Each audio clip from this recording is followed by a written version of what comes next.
Today, YouTube, Justinx here. And don't worry about Justin. Today, he's been a little tired.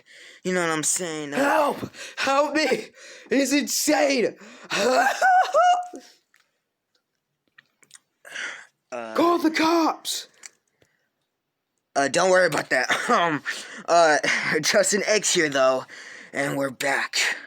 Again, with some more of this, right? Let's get into it. Hey, you!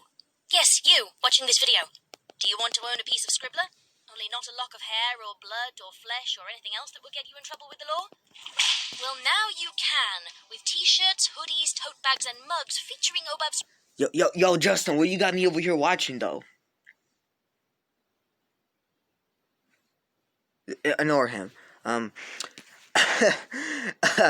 don't know this series, so I'm new here, you know me, Justinx, okay? Scribbler at her Teespring store. You know you want to. I shall now stop talking in third person and send you on to the video. Be lovely to each other and enjoy the show.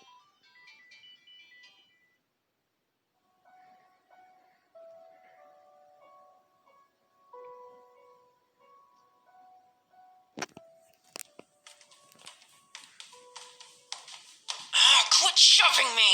I would have thought you'd go faster with your girlfriend's life on the line, big sis.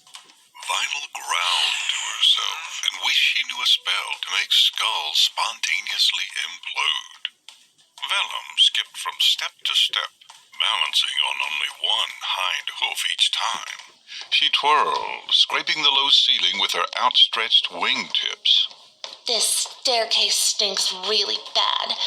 Rats have died up here. I can smell the musk and rot. How can you stand it? My sense of smell is supposed to be. The rhythmic creaking of the wooden steps ceased. Seriously? You gave up that too? I gave up a lot of things. Some of them are way before I even cursed myself. She wasn't looking over her shoulder, but she didn't need to. She could feel Vellum's eye roll like she was twisting the optic nerves herself. Oh, get over yourself, big sis. There's no need to talk all over dramatic. Vinyl gritted her teeth.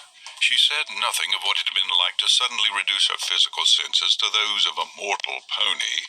After decades of vampiric power, she remained silent on the shock of losing her increased strength, how normal pony speed and endurance had taken months to get used to, and how returning to the natural eye color she had inherited from her mother also came with feeling blind at night. For everything she had regained, sunlight, real food, and privacy in her own head being the topmost on her list, she had not realized what living like a mortal actually meant until the curse was cast, and she was reduced to a mewling weak bundle, barely able to stand on her own. She pushed open the cockloft door, lifting herself bodily into the attic. Vellum flew up behind her. The sound of her feathers hitting the joists was loud as a thunderclap in the small space. She sniffed. I take it back. Up here smells way worse. Dead rats and old vomit. Lots of old vomit. Vinyl had cleaned it up every time, but she had never perfected a way of recasting the curse without so much pain that she threw up. By the 10th year, she no longer passed out, but the throwing up was a constant. At least up here, Octavia could not smell it. Vinyl couldn't smell anything more than dust, but she didn't doubt Vellum's words. She crossed the floor to the eaves. The sky outside the tiny window there was starry and beautiful. Vinyl barely noticed as she unhooked the catch and pushed the window wide. In a quick, practiced move, she swung herself out into the night and scrambled up onto the roof. She grabbed hooffuls of thatch to keep herself from falling to the street below and hauled herself to the right place. Wing beats behind her signaled Vellum had followed. For a second there, I thought you were doing something stupid. This house isn't huge, but if you're really as weak as a mortal, that kind of fall could kill you. Vinyl ignored her. Her horn ignited in a soft glow, Extending her telekinesis, she dug into the straw, feeling around for her prize. In less than a minute, her magic touched oilskin, and she pulled out the tightly wrapped shape. Turning, she slid to the end of the roof and skidded right off the end. One forehoof caught the window frame, and a burst of telekinesis propelled her back into the attic. That was kind of impressive. Vellum observed. For a dumb mortal. Daddy would be really unhappy if I let your brains go splat on the ground after we spent all this time looking for you. She alighted on the floor, sending up a cloud of dust that made her cough as she spoke. Is that the book? Yes. Vinyl stroked the slick oilskin. Bound by string, she had enchanted herself to repel rodents. Vellum approached with supreme confidence, steps not faltering despite how Vinyl's hackles visibly raised.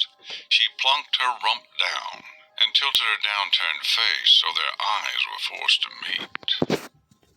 Hello, everybody. Hold on for a second. Alright, y'all, we're back, but in a different area. Vinyl found herself staring not at a manic grin as she had expected, but at an expression she had rarely seen. Yo, hold on for a second. Alright, I just went back in the other room. My butt was starting to hurt. On her sister's face before. Vellum looked. The only word that really fit was troubled. Big sis, I don't understand. Why did you leave us? Weren't we a good enough family for you? Didn't you love us anymore? No. She bit her lower lip. Vinyl was suddenly assaulted by a memory of a much younger, smaller Vellum doing that when she came home from an unsuccessful hunt and worried that Voron would be mad at her. You just disappeared. Poof, just gone. I thought you were dead. You went out hunting one night and never came back, and Daddy couldn't feel you anymore. I cried over you. Yo, hold on for a second. We're back. Had to take a quick bath. Missed you. And Daddy, he got so mad when he thought you were dead. He was proud of you. He wanted to find whoever killed you and rip them apart. For taking what's his, not because he actually cared. Vinyl thought. And instead, Hold on for a second, y'all. Give me a second. Alright, we're back. here you are, alive and living with a mortal. Living as a mortal. Hobnobbing with the princesses at royal weddings and I don't understand why. A plaintive note etched Vellum's voice into a wistful, far too young whine. She sounded like a foe asking about death for the first time and not settling for the happy lie she was given. I wouldn't expect you to understand. Vinyl replied bluntly. She had spent too long and too much energy distancing herself from this to let watery eyes and childlike questioning shake her resolve now. She lowered her gaze, refusing to meet Vellum's even when her sister gripped her jaw to force her head level. Why not? You're so stupid. We're so much better than the mortal ponies. But you chose to live like one. You actually chose to be weak, slow, blind, deaf, and prey. Incredulity, disbelief, evidence that Vellum would never, could never, understand Vinyl's motivations. How do you explain to an eagle how much better it is to give up its claws and wings and mastery of the skies and instead be a rabbit, living underground, feasted on by every predator out there? Vinyl remembered the scream of a long-ago rabbit as Vellum tore its guts out. Yeah, I remember that. Her heart chilled at the memory. I chose to be free. This isn't freedom. You chose to be one of Celestia's servants. And there was the other reason Voron had come for her. Even worse than someone else taking his possessions was one of his possessions choosing to belong to someone else. He would never see being an equestrian as being free. Celestia's ponies were her possessions, and that he could not allow for his own flesh and blood. We should get back to the basement. Voron's waiting. Daddy, Vellum corrected. Voron. Daddy, even if you turned yourself mortal, it's still his blood in your veins, Vanelda. My mother's blood is in me, too. She was mortal, and she was one of Celestia's ponies. Vinyl briefly lifted a gaze, allowing Vellum a good look at her pink irises. She named me Winter Song. Vellum stared back at her with abject disgust and absolutely no comprehension. You're so ungrateful. Ungrateful. Vinyl echoed, despite herself. Ungrateful for what? Him taking me from my home, my life, taking away my future, killing my mother. For him giving you a better life, a better future. For making you... Yeah, this life actually legit sucks. I can tell that her life does legit suck, right? better. Making you more Well, than where you my were. eyes at? Oh, For there they him are. giving you powers and abilities beyond anything you could have achieved without him. For making you a part of something so much bigger than being an ordinary pony in an ordinary life, destined for an ordinary death. Vinyl sensed they weren't just talking about her anymore. These didn't sound like Vellum's words. She was parroting Voron. Her voice had climbed in pitch as she spoke, tiny bits of spittle flying from her mouth as her words became more impassioned and she was shouting directly in Vinyl's face. He made you. He made both of us. No. Vinyl worked hard to keep her own voice steady. She couldn't afford to let Vellum fly off the handle now. A fight up here would be a very bad thing for Octavia, as well as Vinyl herself. Vellum was stronger, faster, and if she lost control as she was prone to do, she would not hold back until one of them was on the floor. No? I made me. I'm not Winter Song or Vanelda anymore. I'm Vinyl Yep. Scratch. I chose this Do that name like rest I of the chose other this life, life. right? No pony gave it to me or forced it on me. These were my choices, and I'm going to live with them no matter what kind of loyalty you think I owe him. Sharing blood with some pony doesn't mean you owe them your life. Vellum pressed their snouts together, growling deep in her throat. Vague luminescence bathed her eyes. For a moment, Vinyl thought she had pushed things too far, but Vellum pulled away, as if an invisible piece of elastic had snapped her backwards. Come on.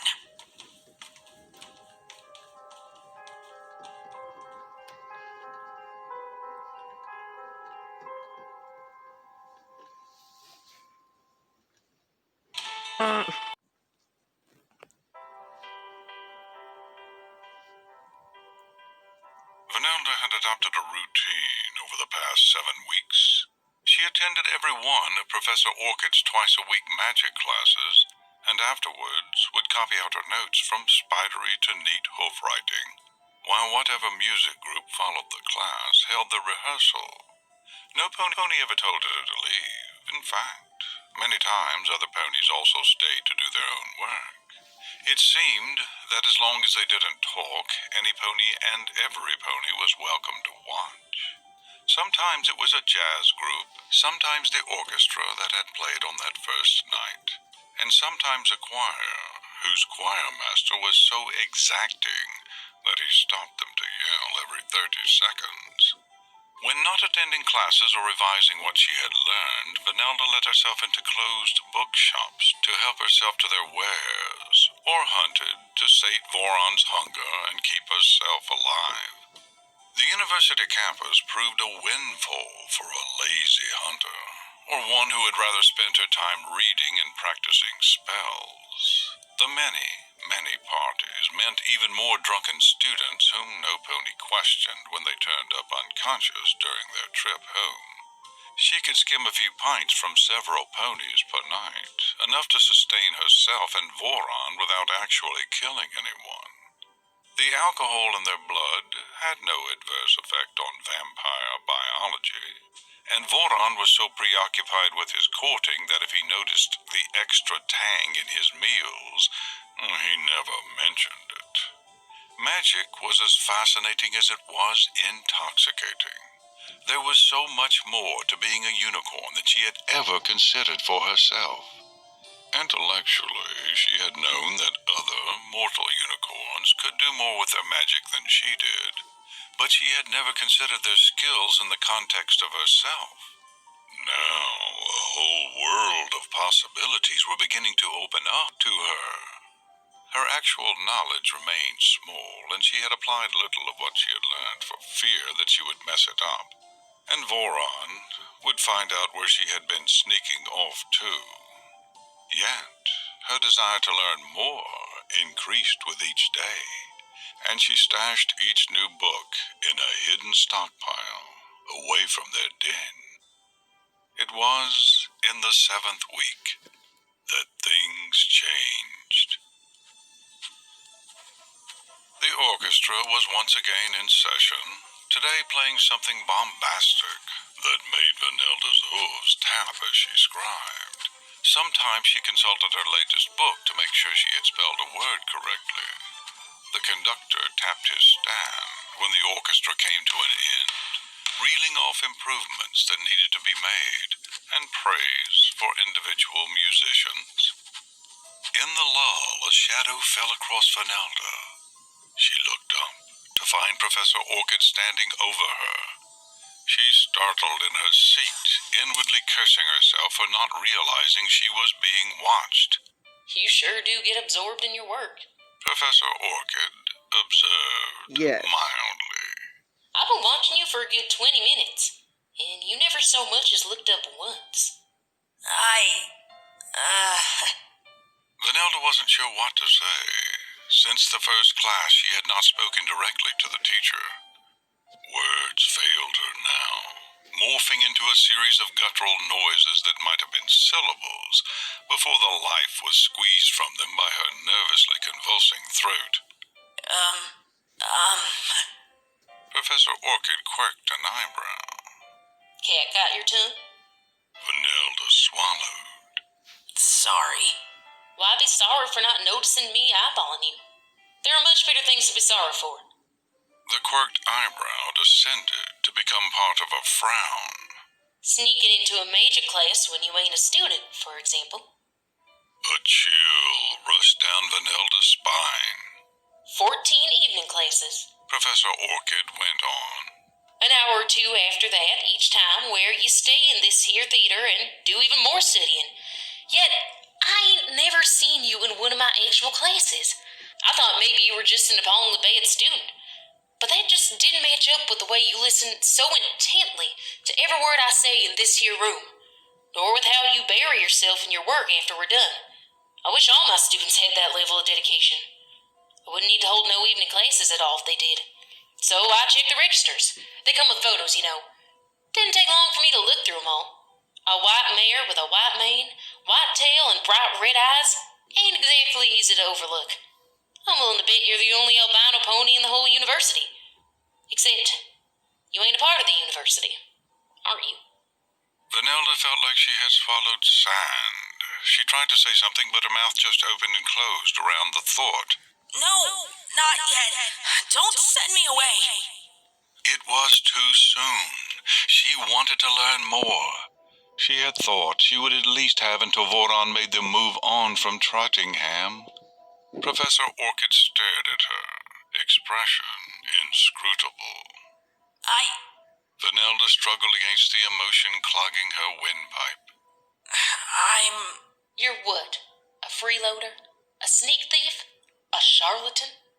Her face fell into her own upturned hooves. It was over. Her magical education had barely begun, and it was already over.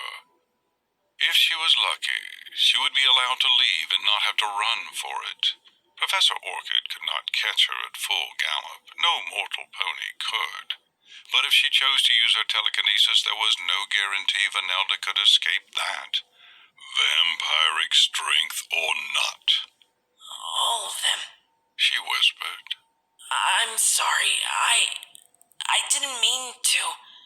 The first time was an accident. I got lost on campus and wandered in by mistake. Sort of, but she didn't mention that part. And then I wanted to know more. I didn't finish school. I didn't know any of this. She waved a foreleg at her notepad, bulging with paper-clipped worksheets and extra paper from past classes. I just wanted to know more. But you're right. It wasn't my place. I'm not a student here. Most students here have paid a lot of bits for their education. It don't seem very fair that they're doing that while you waltz in and freeload yours. I know. Vanelda rose to her hooves. I'll go. I won't come back either. No, don't be so hasty. She froze. What? Professor Orchid shrugged. Tuesdays and Thursdays are catch-up lectures like this. My schedule on weekdays is pretty darn full with other commitments, but how do Saturdays sit with you? What? That eyebrow quirked up again, accompanied this time by a small smile. Weekdays are work days. Ain't no pony can tell me what I can do on weekends, though. If I choose to spend a couple giving some pro bono tuition to a promising young magic user, then who is any pony else to tell me I can't? Vanelda could barely believe There we go, what there we she go. was hearing. There we go. You want to teach me? Tutor you. One-on-one? At least for one lesson. I'm curious to see what kind of aptitude you actually have. The material we've been covering in these classes ain't beginner's magic. And if you didn't finish high school, I'd be curious to see how you coped with it.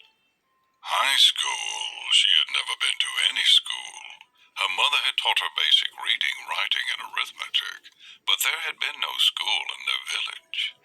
I had to read up on basics after the first class, then go back and reread my notes. It made a lot more sense the second time around. We'll see. Saturday, my office. It's on the 3rd floor of the Star Swirl building in the middle of campus, 3 p.m. Vanelda's heart sank. I can't come in the daytime. Oh? My family. Oh, they don't know you're here. She shook her head. My father would never approve. He's kind of the reason why I ended up in that first class. I didn't mean to. I saw him with a lady friend that I wasn't supposed to, and it was an accident. I didn't even know what this building was, let alone that you were running a class. But when I heard you teaching, I wanted to stay. I'm sorry. She had no idea why she had poured out so much. She clamped her jaw shut, in case her wagging tongue decided to just blurt out she was a vampire and was content to wait quietly in her seat for the baying crowd, laden with torches and pitchforks. There was that frown again. Professor Orchid would be so much prettier if she smiled more and frowned less. She had an actual groove between her eyes from the ghosts of frowns past. Interesting. All right then, when can he come? Sunset. Quite dramatic. Sunset it is then. She stuck out her hoof. It took a moment for Vanelda to realize she was expected to There we shake go, it. there we go. Tentatively, she did so, but froze up again when Professor Orchid stopped and stared at her again. It would seem appropriate for you to give me your name. Hold on. Hey, Justin! Can you give me a Christmas cookie? Sucker, I ain't giving you jack, sucker. You can go get it yourself, sucker. I keep going calling you that albino mayor who likes magic and music. V. Also, can you give me a Coca-Cola? No, sucker, no. Yeah, thanks. V. Yes, that's what I want to go by. It's short for my real name. And your real name is? I just prefer V. And I prefer to win the lottery and lounge about eating grapes while a handsome stallion rubs my tired hooves. But that ain't gonna happen neither. Vanelda bit her lip and averted her face. She let go of the hoof, still trying to shake hers. Then I'll have to thank you for your offer, but I can't take it. I'm sorry. I'll leave now. She got past Professor Orchid and was halfway up the stairs to the exit when the older mayor's voice brought her to a halt. Well, alright then, V. What? Sunset on Saturday.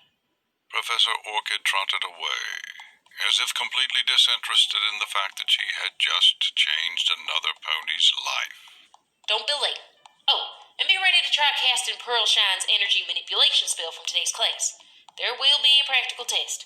These classes are all well and good, but they don't lend themselves to practical work. And that's as just darn important as knowing which researcher researched what, and when, and what they called it once they were done researching. Vanelda stood in stunned silence while the orchestra began to play once more.